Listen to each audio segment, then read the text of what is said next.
everyday thing. It's an everyday thing. It's an everyday thing when you let your nuts hang. As so many of y'all asked, here's a story time on how my dad has 27 wives and over 300 kids.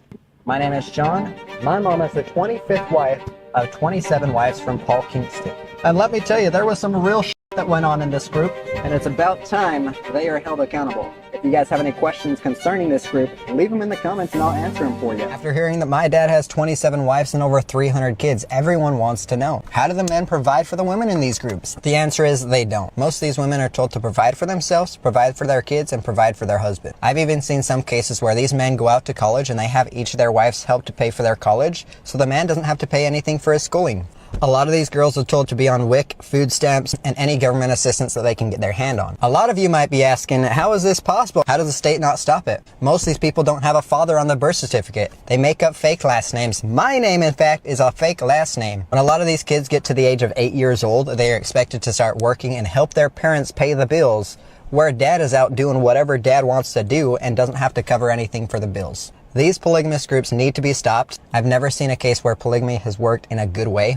It is time for the federal government to step up and do something because the state of Utah is paid off. That's another story. This video is a doozy, so buckle up because not even I'm ready for this one. If you're new here, I've got over 300 siblings and 27 moms. And I forgot to mention my dad's the leader of a cult. In today's video, I've got some pretty bizarre video footage to show you guys. In our cult, from time to time, the men that are higher up in the order and sometimes the women would do these 42-day fasts. And it was something like instruction given by God to heal you from all your sicknesses. That's why so many people would do it. On these 42-day fasts, the first 7 days is dry fast with no food or water. For the rest of the fast, you eat small little amounts of food, just barely enough to keep you alive. When it came time for my dad's fast to be over, he was gonna break his fast on a grapefruit. We went to a barn in one of his wife's house and he wanted all of his kids sitting at this table watching him eat this grapefruit. The thing is, he also had a little grapefruit slice for each one of these kids. The cultiest crap I've ever seen. I'll throw in some footage right.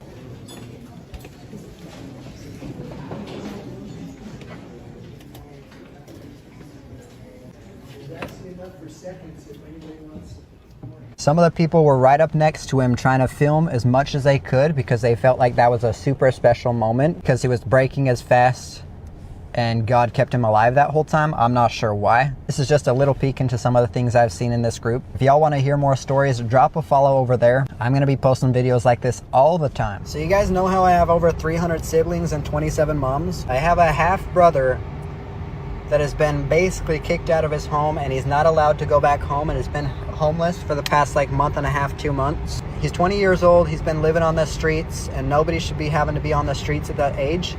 He did have a truck, but it recently got robbed, broken into, and just a few days ago, the whole engine blew on it, so he literally has no form of shelter.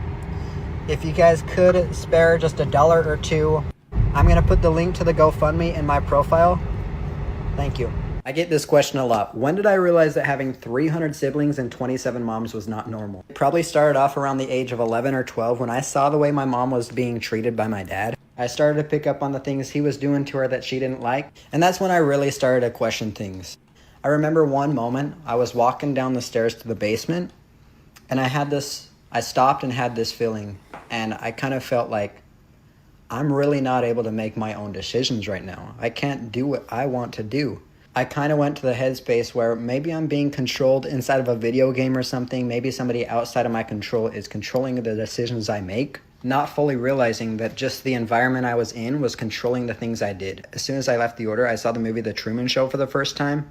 And oh my gosh, I related to that movie so much because that's exactly how you feel when you're in the order. You're not really ever able to fully choose things you want. Even if you think you're able to make those decisions, you're not really able to choose for yourself. Follow for more. John, what is a numbered man? The numbered man within the group is the highest status that you can receive as a member in the order. It kind of stems from the idea that there's 144,000 men or people that can get into heaven and that's it. So if you receive a number in the order, you have your spot in heaven secured. That's the best way I can explain it. If you guys have any other questions, let me know. What to do, everyday people, man? It's your boy PJ. Today we back with another lit video. Back in the confessional. Yes, we stand lit, big dog.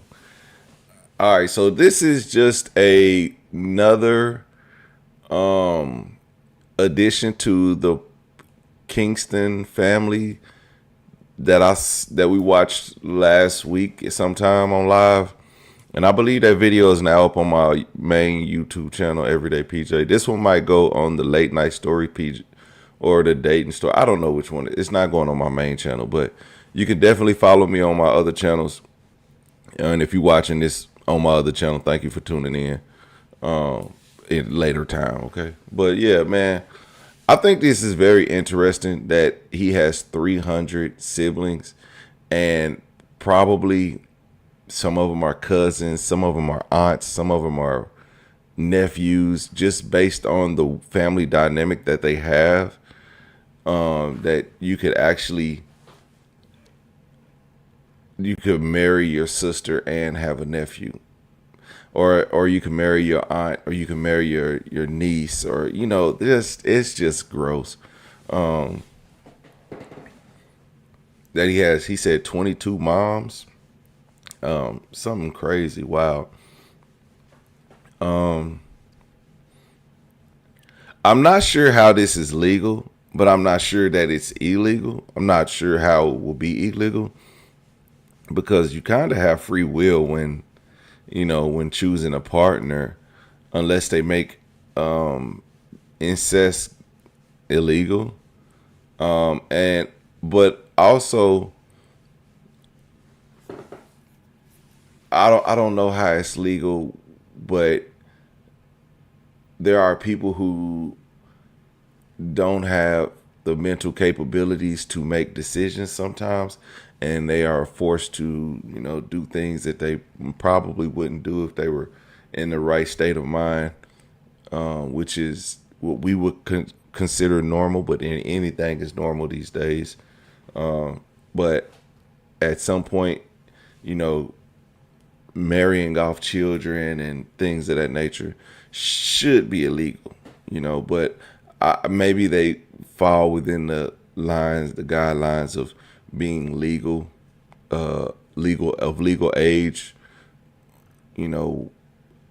because the lady from the last video, I think she was 19 when she escaped, and she's like 22 now.